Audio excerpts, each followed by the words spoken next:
পাহাড় থেকে নেমে আসা নদী কাউকে জিজ্ঞেস করে না সমুদ্র কত দূর, তাই সাহস হারিয়ে ফেলো না। নমস্কার, আমি শ্রী বাদশাহবাবুল শাস্ত্রী। এই চ্যানেলটা আপনাদের, তাই আপনারা এই চ্যানেলটাকে সাবস্ক্রাইব করুন, বেল আইকনের প্রথম অপশানটিতে ক্লিক করুন। আপনারা চ্যানেলটাকে শেয়ার করুন আপনাদের বন্ধু বান্ধব আত্মীয় স্বজনদের কাছে, তারাও এই চ্যানেল থেকে উপকার পায়। আপনারা লাইক কমেন্টস দিন। আপনারা ফোন না করলেই ভালো, কেননা ব্যস্ততার মধ্যে ফোন হয়তো আমি অ্যাটেন্ড করতে পারলাম না, তখন আপনাদের হয়তো মনে খারাপ লাগবে যে ফোনটা অ্যাটেন্ড করলো না। আপনারা হোয়াটসঅ্যাপ করুন, আমি ঠিক উত্তর দেবই দেবো। জাতক জাতিকাদের জন্মকুষ্ঠির যখন আমরা কোনো ফলাফল ঘোষণা করি, তখন শুধুমাত্র গ্রহ, নক্ষত্র কিংবা দশা, অন্তর্দশা এগুলো দেখলেই সব ফলাফল ভালোভাবে বলা যায় না। কিছু জন্মগত যোগ থাকে, সেই যোগগুলো সম্বন্ধেও জানতে হবে এবং জানাতে হবে যে জাতক কি ধরনের ব্যক্তি। তার মধ্যে 27টা যোগ আছে, আর এই 27টা যোগের মধ্যে সেই জাতকের কোন যোগে জন্ম হয়েছে সেটাও জানতে হবে। যেমন আপনারা অনেকে শুনেছেন শোভন যোগ কিংবা শিব যোগ, সিদ্ধ যোগ, শুভ যোগ, শুক্লা। জ্যোতিষশাস্ত্রে যোগ হলো নির্দিষ্ট গ্রহের এক যোগফল বা কনফিগারেশন, যা একজন ব্যক্তির জীবন এবং ভাগ্যকে প্রভাবিত করে। এটা আমার বিশ্বাস। মানুষের জীবনে যেমন নক্ষত্র, গ্রহ একটা ইম্পর্টেন্ট, তেমনি জন্মতে যোগ বলে একটা আছে, যেটা 27টা নক্ষত্রের মতন 27টা যোগ আছে। আর এই যোগের যে ফলাফল হয়, যেমন যোগেতে আসে খারাপ যোগ এবং ভীষণ খারাপ যোগ, ভালো যোগ। এই 3 রকমের যোগ মানুষের জীবনে মানে বিভিন্ন মানুষের জীবনের মধ্যে আসে। তো কারুর জন্মতে ভালো যোগ এসছে, আবার কারুর জন্মতে খারাপ যোগ এসছে, আবার কারুর জন্মেতে অতি খারাপ যোগ এসেছে। যোগের সম্বন্ধে আমি যে বলছি সেটা হলো, আজকের যে আলোচনা করব সেটা হলো সাধ্য যোগ। যোগের 22তম যে নৈসর্গিক যোগ আছে, যেটা নাম হচ্ছে সাধ্য যোগ। সাবিত্রী মানে সত্যবান সাবিত্রী, মাতা সাবিত্রী দ্বারা শাসিত হয় এই যোগ, এবং এটা ভীষণভাবে উপকারী হিসাবে দেখা হয় জাতক জাতিকার জন্ম লগ্নে বা জন্মকুষ্ঠিতে। এর প্রভাব সাধারণত সাধনযোগ্য, মানে কিছু বা কোনো ঠাকুরের সাধনা করা, বা কোনো যারা ইষ্ট দেবতা জানেন তাদের সাধনা করা, কিছু অর্জনযোগ্য, এখতিয়ারভুক্ত। আবার গ্রহ হিসাবে দেখতে গেলে শুক্র গ্রহ কিন্তু শাসিত করে, মানে শাসন করে হচ্ছে শুক্র গ্রহ এই সাধ্য যোগকে। এই যোগের সাথে জন্মগ্রহণকারী যে বিভিন্ন ধরনের কাজকর্ম আছে, ক্রিয়াকলাপ যেগুলো আছে, তার মধ্যে তার প্রভুর প্রতি বা সে বড় তার বাবা মা বা গুরুজন বা যে কোনো শিক্ষার ক্ষেত্রে হোক, যে কোনো গুরুর ক্ষেত্রে হোক, বিশ্বস্ত অর্জন করিয়ে রাখে। অত্যন্ত বুদ্ধিমান এবং উদার মনের অধিকারী এই জাতক জাতিকারা হন। সাধ্যযোগ নিয়ে জন্মগ্রহণ যেসব জাতক জাতিকারা করেছেন তাদের কিন্তু কঠোর পরিশ্রম করতে হয়। তারা কূটনৈতিক এবং দৃঢ় প্রতিজ্ঞ ব্যক্তি হিসাবে মানা হয়।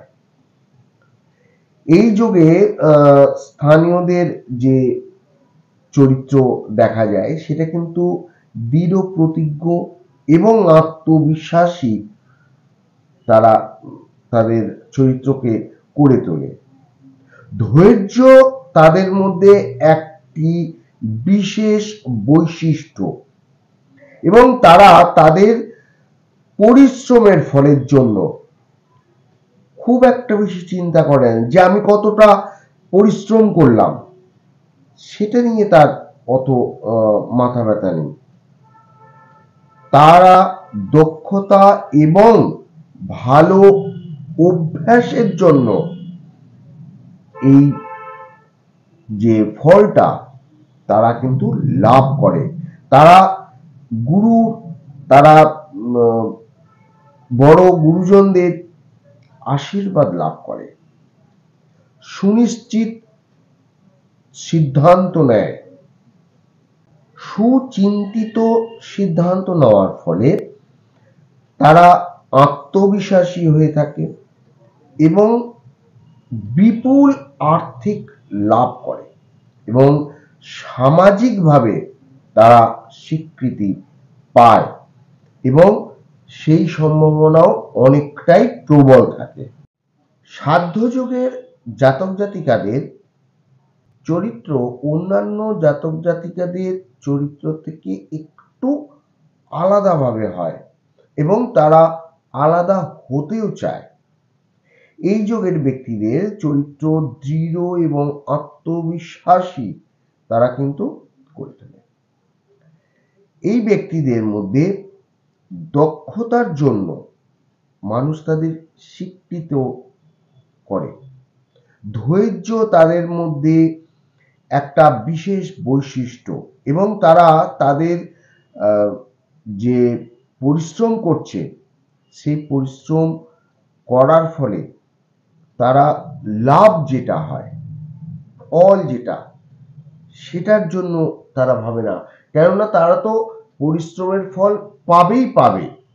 শুক্রের যে শাসিত হওয়ার ফলে এই জাতক জাতিকারা সুগন্ধিত যে পারফিউম বা কোনো গন্ধ তারা কিন্তু ভীষণভাবে পছন্দ করে এবং তাদের জীবনে ভালো স্বাস্থ্যবিধি বজায় রাখার কিন্তু খুব ইম্পর্টেন্ট, কারণ তারা যদি স্বাস্থ্যের প্রতি লক্ষ্য না রাখে তাদের কিন্তু অসুস্থ তারা এবং শরীর দুর্বল হয়ে যায়।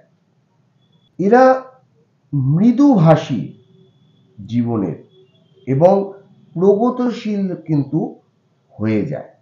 জাতক জাতিকার জন্ম লগ্নে বা জন্মকুষ্ঠিতে কখন ঘটে এই সাধ্যযোগ বা কি হলে সাধ্যযোগ আসে, সেটা হলো দ্বাদশ অধিপতি বা দ্বাদশ ঘরের অধিপতি অবস্থান করেন কোনো শুভ যোগের সাথে এবং কোনো শুভ যোগের দৃষ্টি বা মিলিত যদি হন তখন এই যোগে জাতক জাতিকাদের আসে সাধ্যযোগ এবং সাবিত্রী দ্বারাই এটা শাসিত হচ্ছে। এর ফলে কি উপকার হচ্ছে না, সাধারণত দেখা যায় যে এই সাধ্য যোগের অধীনে জন্মগ্রহণকারী জাতক জাতিকাদের নির্ধারিত উদ্দেশ্যগুলি কিন্তু অর্জন করে এবং সেই কারণে এই যুগের সময় যে জন্মগ্রহণ করেছেন তিনি কিন্তু চতুর হন এবং কর্মমুখী, কিন্তু একই সাথে হন নম্র, নরম এবং দয়ালু। অসাধ্য সাধনে দক্ষ, শত্রুজয়ী, বুদ্ধির দ্বারা অর্থ উপার্জন করে বিনয়ী এবং পরোপকারী। প্রতিকার হিসেবে দুটো জিনিস আপনি করতে পারেন। একটা হলো অন্ন এবং একটা বস্ত্র আপনি দান করতে পারেন। আর দেবী দিতির পূজা করতে পারেন। আপনারা কামরূপ কামাখ্যায় ওখানে পূজা হয়, সেখানে গিয়েও করতে পারেন, বা আপনার মনে মনে কোথাও কোনো বই কালেকশন করে সেখান থেকেও আপনি পূজা করতে পারেন। হনুমান চল্লিশা পাঠ করতে পারেন মঙ্গলবার দিন, হনুমানজির পুজো দিতে পারেন। আর এইগুলো আপনারা করুন। যেটুকুনি খারাপ আছে সেগুলো আস্তে আস্তে অনেকটাই কেটে যাবে। আপনার জীবনের অপ্রয়োজনীয় যে সমস্যা এবং উদ্বেগ থেকে আপনি মুক্তি পাবেন, এবং আপনি সহজেই আপনার যে স্বপ্ন আছে, যে আকাঙ্ক্ষা আছে, সেই দিকেই আপনারা কাজ করতে পারবেন। ঠিক আছে, আজ এই পর্যন্ত। আবার নতুন ভিডিও নিয়ে করব। এরপরে কি খারাপ যোগ আছে বা কোন কোন যোগগুলো খারাপ হচ্ছে সেগুলো নিয়ে বলবো। ভালো থাকবেন, অন্যের উপকার করবেন। নমস্কার।